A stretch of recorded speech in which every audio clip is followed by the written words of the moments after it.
د امریکا د پوځ د مرکزی قومندانۍ مشر جنرال کنټ مکینزي وایي د افغان ملي امنیتي او دفاعي ځواکونو پر ملاتړ به خپلو هوایي بریدونو ته دوام ورکړي او چمتو دي چې د اړتیا په صورت کې دا ډول بریدونه لا ډیر کړي.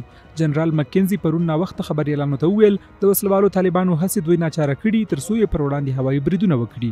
دغه امریکایي جنرال په وینا له افغانستان څخه د ټولو امریکایي ځواکونو له وتلو وروسته به هم متحده ایالات د افغانستان هوایي ځواکونو ته لوجستیکي مرستې برابرې او لرې واټن څخه خپل ملاتړ ته دوام ورکړي.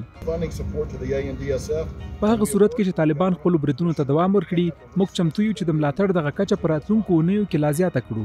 طالبان هڅه کوي چې په خپلې جګړې سره د بریالیتوب هیڅ رامنځته کړي.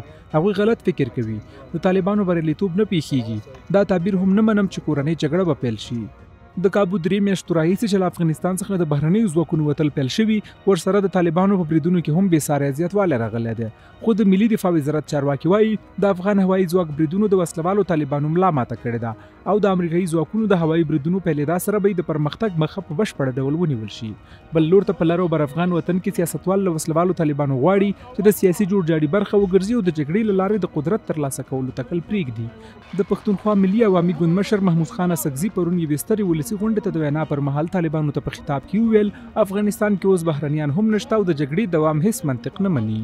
خوشحاله و پراخو په ایشیا کې به خوشحالي که دا زړه تنګ و تکلیف و ایشیا به وورغي موږ دا به دې اخیستي یو د افغانستان څخه که پاکستان ایران لاس ونه کاږي دلته به داسې د اور لمبې بندې سي نه به دا د پاکستان جنډه وي نه به د ایران دا وي خدای خبر څه به د پېښي خدای خبر څه کار موږ به هغه ورځ خدای نه راولي چې ملکونه به ماتېږي.